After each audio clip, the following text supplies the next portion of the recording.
The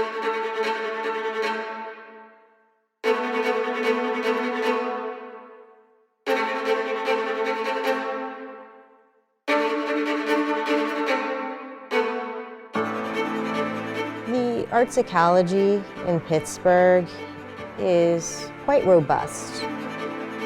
There's a lot going on a lot of different levels. Without women, I think the arts would have perished. They've been the backbone of the arts in America. There's a lack of information written about female artists from Pittsburgh.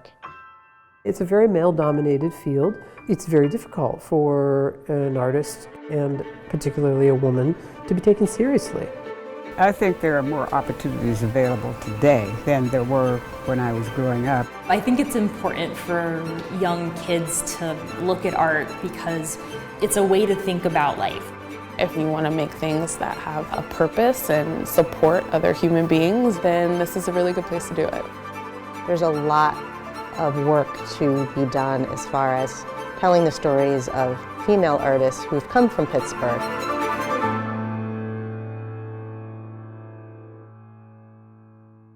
I love the titles of the stories. Danger, Girl at Work, Heartbreak Haven, The Vivacious Deceiver, woo, Sassy Little Rebel, and Cupid on the Warpath.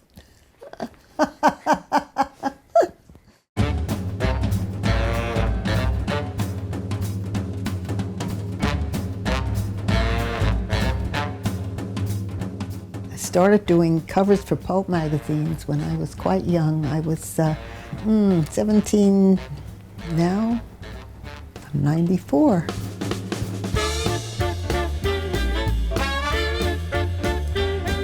I grew up in Sunnyside, which is a small section of Queens, New York.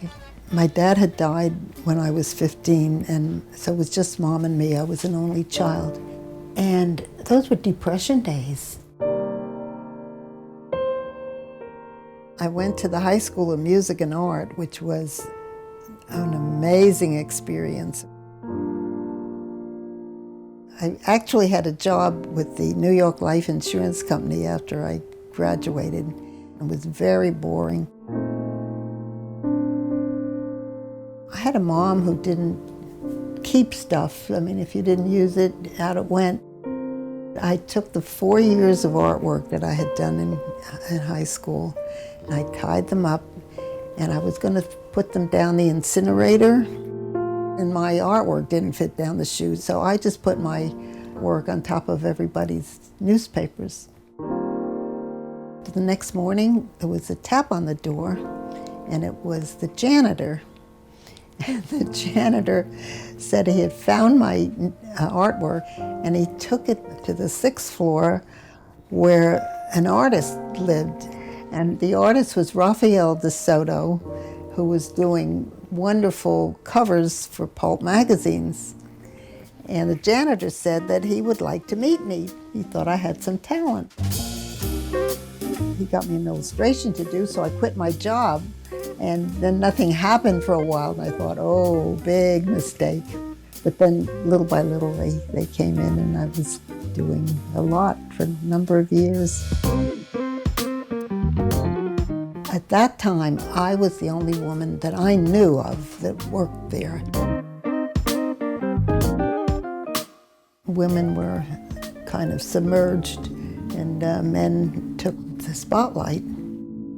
She was so talented and prolific that she left this lasting mark. My name is Heidi Ruby Miller. I work at Seton Hill University, and I teach in the MFA program in writing popular fiction. I first met Gloria at the Pittsburgh Pulp Fest in 2017. And Pulp Fest is this wonderful convention that has everything to do with old pulp and new pulp. Gloria was one of only a handful of women that actually got to illustrate for the pulps because it was very male-dominated. She was definitely putting the female form front and center, and it didn't have to be the female form in a very sexual way. She had this cheeky sense of humor about her. 10 cents. This was a 10-cent magazine, Detective Tales. This one was more classy. It was 15 cents.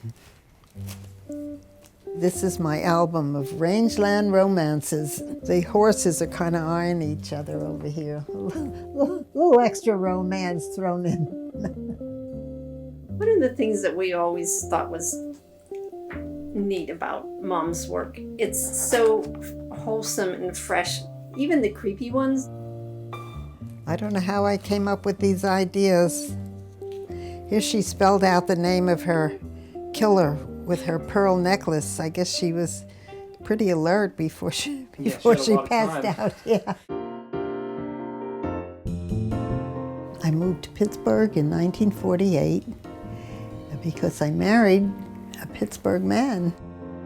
And I was immediately immersed in the art culture here. I did watercolor. I especially like to do portraits. I did landscapes as well. I think you can tell something about a person from their art.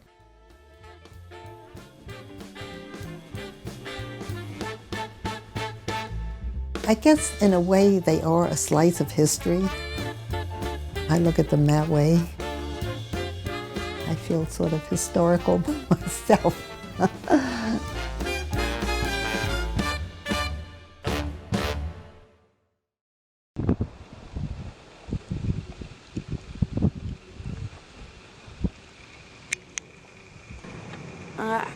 I want to do something that's focused on Black women and our power. Not power that's based on control or fear, but power that's like of the spirit. It's mystical and nourishing. Power that brings us all together.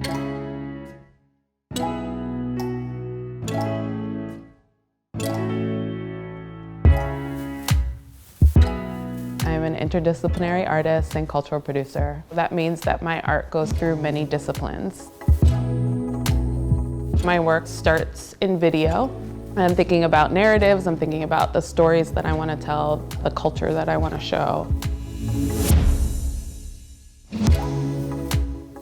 I take that video and sometimes I will project it on a wall, or I will create a film that you would sit in a theater and watch.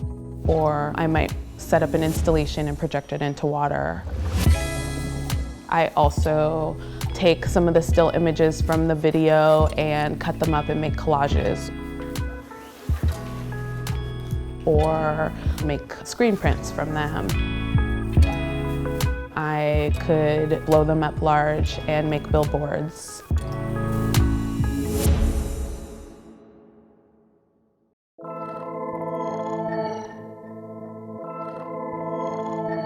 I have a body of work called There Are Black People in the Future. There's very little African American presence in science fiction, and that is my favorite genre. That's when I had the residency through the Warhol Museum in Homewood, and I was working with middle school kids. We were making sci-fi films, and they would say like, oh, this is perfect place to make an apocalypse or a zombie film because it looks like an apocalypse. And I'm like, this is your neighborhood. People live here. And then we started having a conversation, like, why does it look like this? While the kids were shooting, I would pick up objects on the ground, like a smashed iPhone. I started stamping or printing There Are Black People in the Future on all these objects and then encasing them in resin. I am archiving this neighborhood like it is this civilization that I want to hold on to, that I want to remember.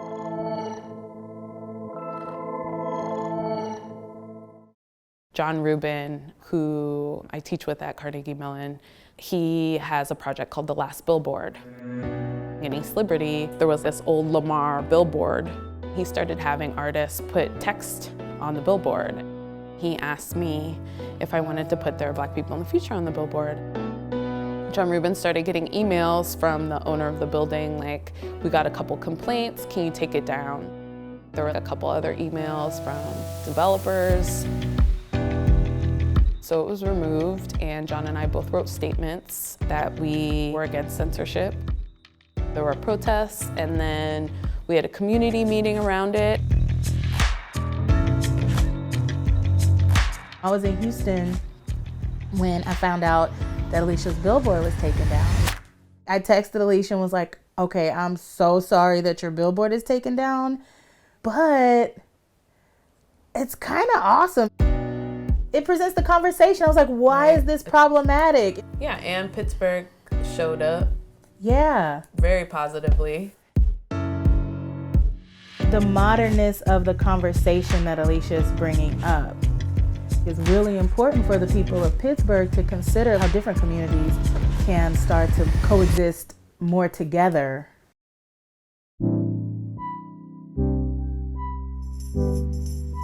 What I'm really interested in is the way that stories overlap, the way that culture overlaps. There's like this past, present, and future happening all at one time. What is going on? Where is Nan? Children of Nan is a film series that I started about the survival of Black women in America. The first film is focused on being a Black mother in America.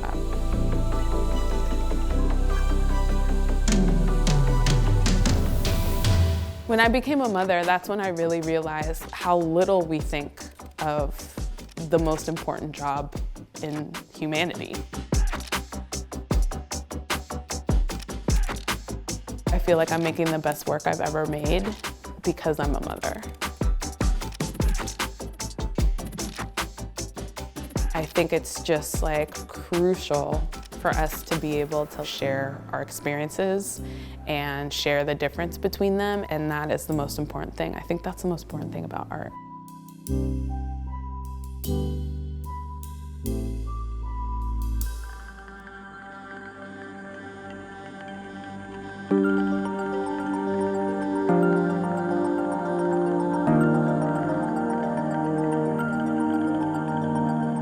I've been making digital art since I was in kindergarten.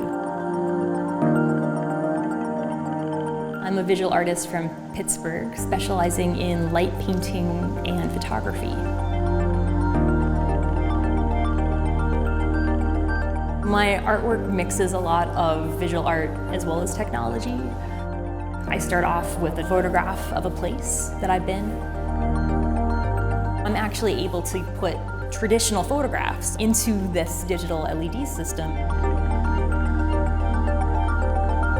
These play back a digital photo 1 column of pixels at a time.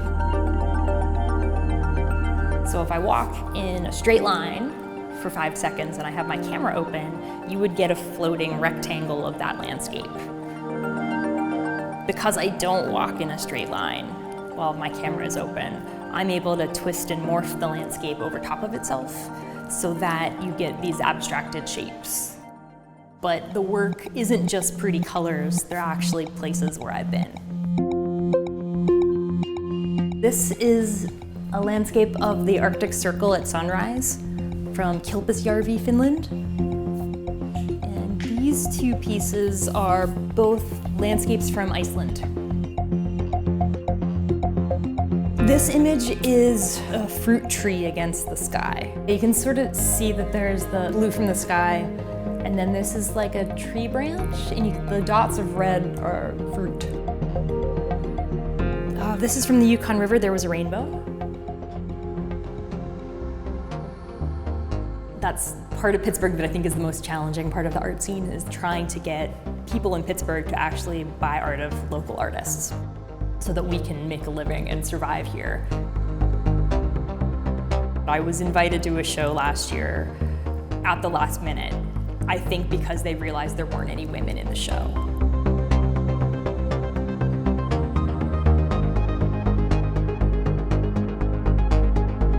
I do feel like that the female artists in Pittsburgh aren't valued as much in terms of what collectors are willing to pay for artists' work.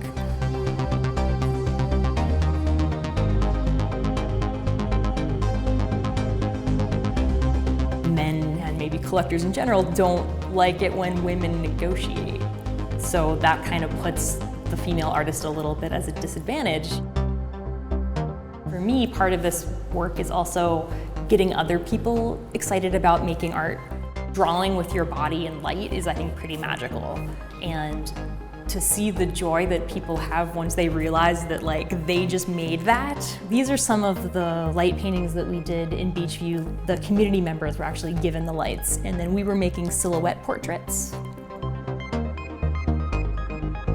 So that's the people are standing there. I'm saying, don't move.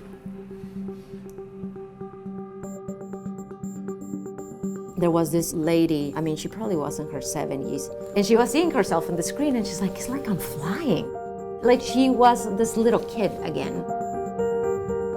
My name is Jessica Guerra. I'm the Public Art and Civic Design Manager for the City of Pittsburgh. Lori worked with us in Age-Friendly Pittsburgh on Color Beachview. That was a project to create a couple workshops in order to create a work of art that stayed within the senior center. It is important for everyone to have access to art, so that's the beauty about public art. You want the community to accept it, you want the community to have some ownership, you want the community to have pride of that piece of art. I hope Pittsburgh keeps growing on the public art scene. It does need to be pushed. We need to definitely step up. And the support needs to be given to those artists because they're here. The students that haven't had the art training may not be able to have the vision of what the future might look like.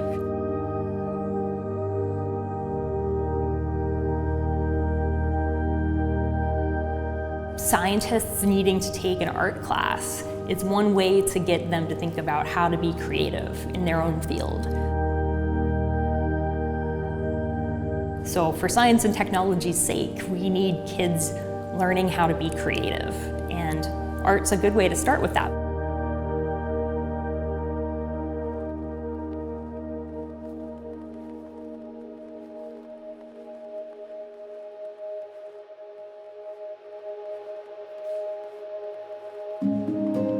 Abstract art to me is unusual, it's different, it's provocative. Your whole psyche is involved in whatever it is that you're creating. It's just very rewarding.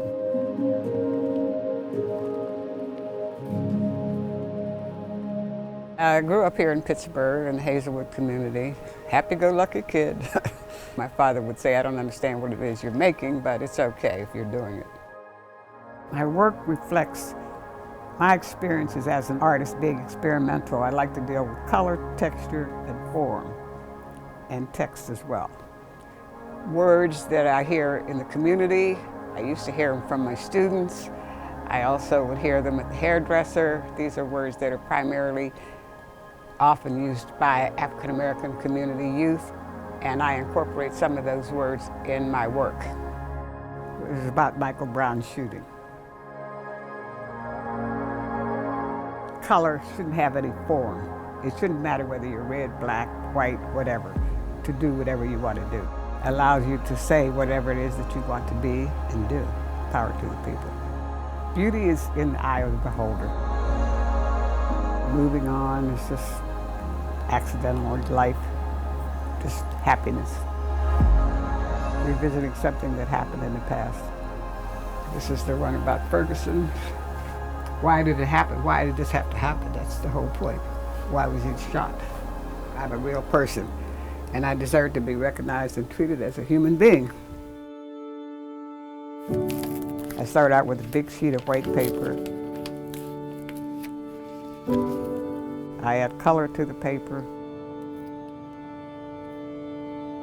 This is my shredded junk mail to create the texture for my pieces. And then I start adding the text on top of all of that. I just looked at it as a part of my routine. I graduated from school, I raised kids, I knew that I wanted to do this, so I did it at night pretty much, after the children were in bed. From the time I graduated from college until I retired, I spent as an arts educator. Most of the students were males in the art department. Most of the students were white. There were black students, but they were not in the majority.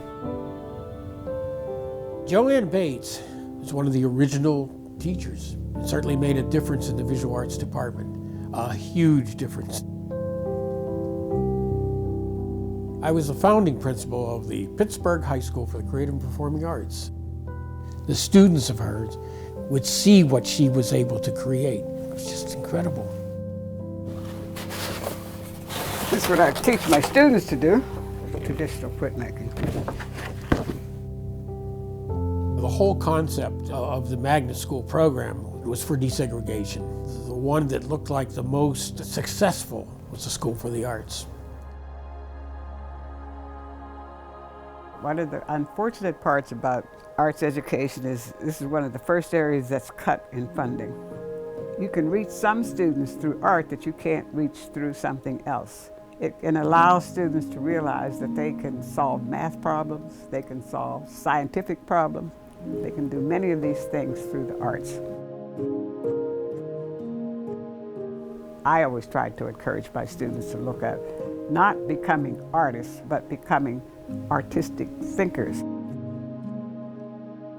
If you take all the art away, what would you have?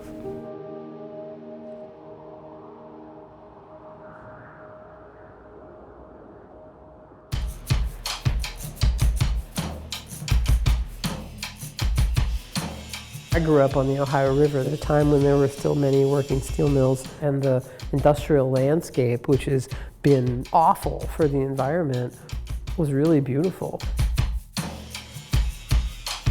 I think that my gravitation towards steel was a natural result.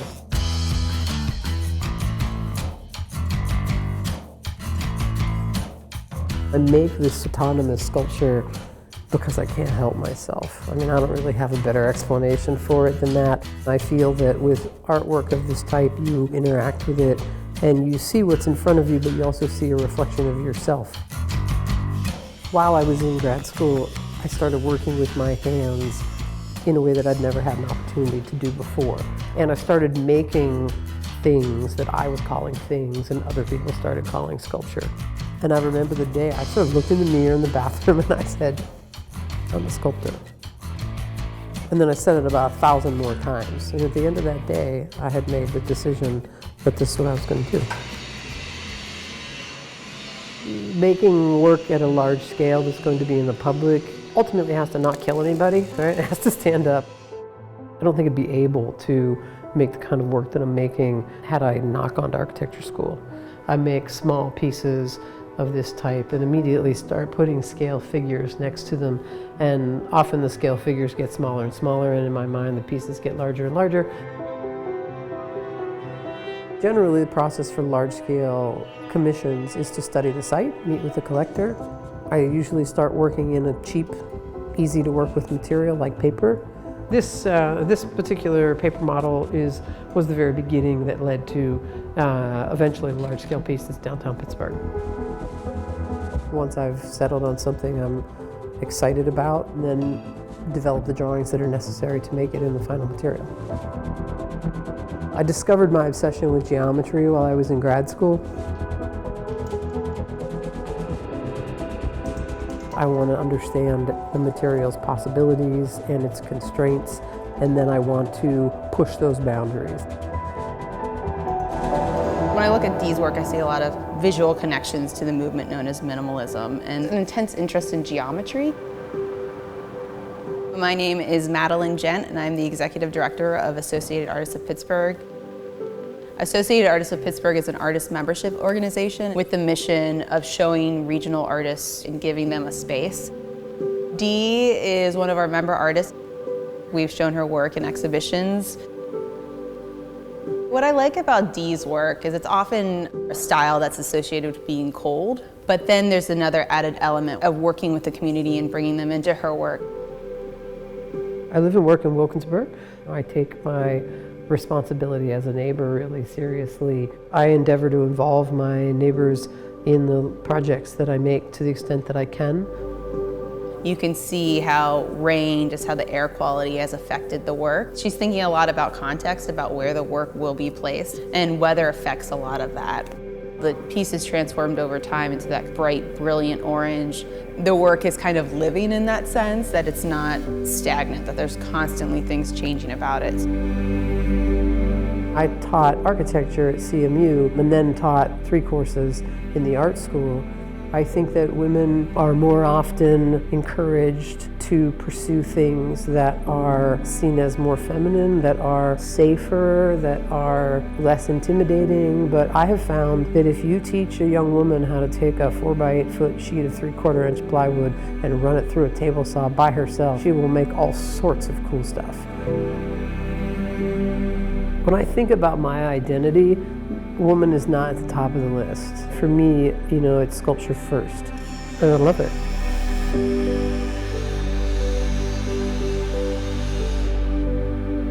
It's a life that's hard to explain, but I have no regrets.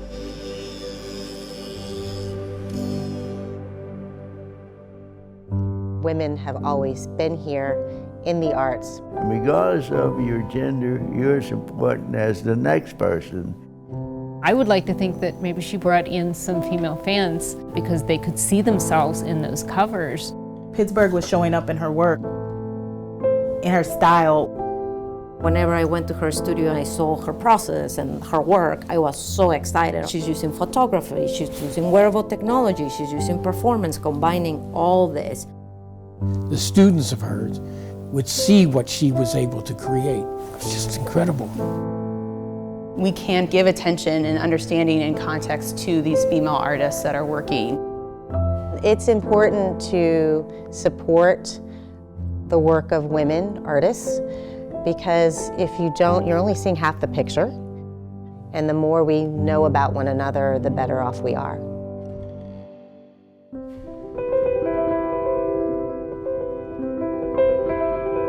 I only collect art from young female sculptors because I know how hard it is. How can you come up with a new idea of technology if you can't be creative?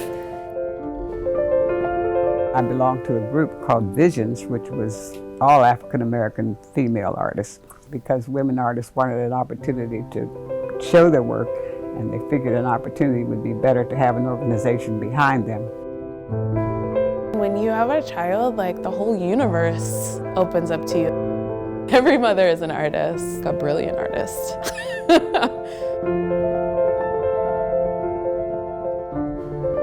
That was my high school girlfriend and a boyfriend. Can't remember his name.